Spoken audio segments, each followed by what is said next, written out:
I was born and raised in Brooklyn. My father was a security guard for over 32 years, with nothing to show for it. I've spent years on the ground floor refining my skills, in hopes that one day I'd make enough to take care of my old man. All I needed was a chance. I'm gonna make you rich. What? You are going to work for my competition. This is stealing trade secrets. This is the opportunity you've been waiting for, because you want to know how the other half lives. So much of this movie revolves around a man trying to figure out his competitor and what his competitor is doing. And I was wondering, of all the actors out there, who is one that you wish you could figure out how that actor does what that person does, or a role that you're like, God, how did that person do that? You know, most of Johnny Depp stuff, I wonder how he does it. And, right. You know, I mean, from Pirates of the Caribbean to, you know, a lot of the crazy characters he plays. I mean, it's a whole nother world, you know. It's nuts. Yeah. Have you ever met him before? I have not met him before, no.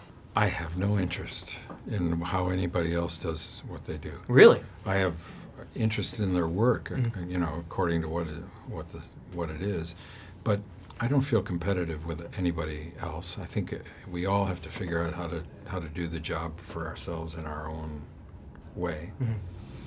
But I can't imagine how we all do our work the same way, generally speaking, and we're part of the process of storytelling. You got to figure out what the story is and tell it in its most efficient and emotional way. Morning. We're reinventing you. Let it go, breathe a little, just let it. If you want to be accepted, you have to look the part. Let it go. You have to fit in to get in. Welcome to Icon. Thank you. Doc Goddard. Adam Cassidy. This is Emma. She's one of those Ivy Leaguers. Princeton. Yale, actually. I'm trying to sleep my way to the top. Are we covered? Let it. Considered a loner. I couldn't. Yeah, you could. And I love that whenever Adam gets this job, it changes his life, it changes his lifestyle, his clothes, his car, the people that hang around him. I was wondering, of all the roles in your career, what was the one that changed your life the most? What was the one that changed the clothes you wore, maybe changed what kind of car you got to drive, or the people that hung around you?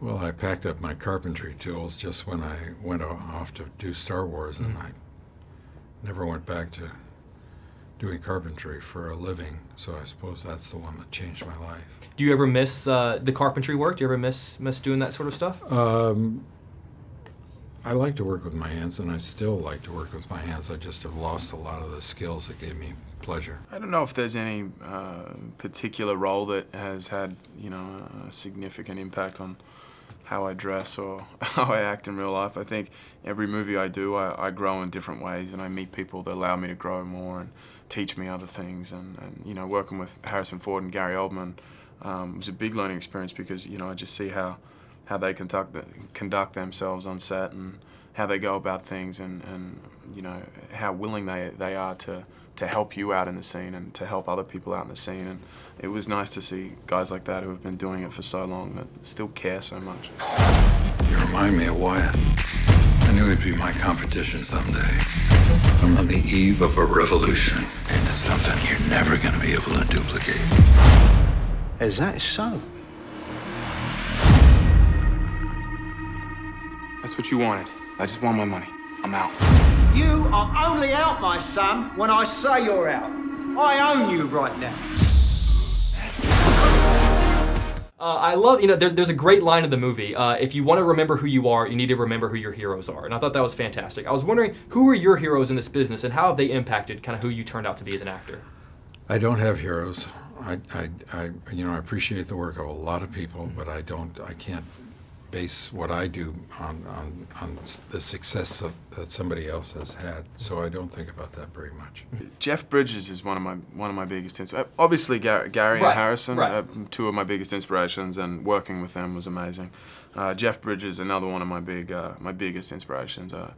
You know, I read his book, The Dude and the Zen Master, and it's such a fun book and such a great way to look at life. And it was nice because he, you know, talks about all these Zen Buddhism ways of life, and he also relates it all to being an actor and his experiences growing up in the business. And he's just, I've never met him before, but I would love to do a movie with him one day.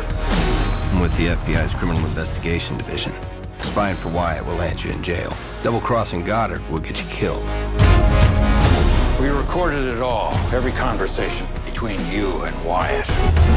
The kid knows too much. Let's go for a ride.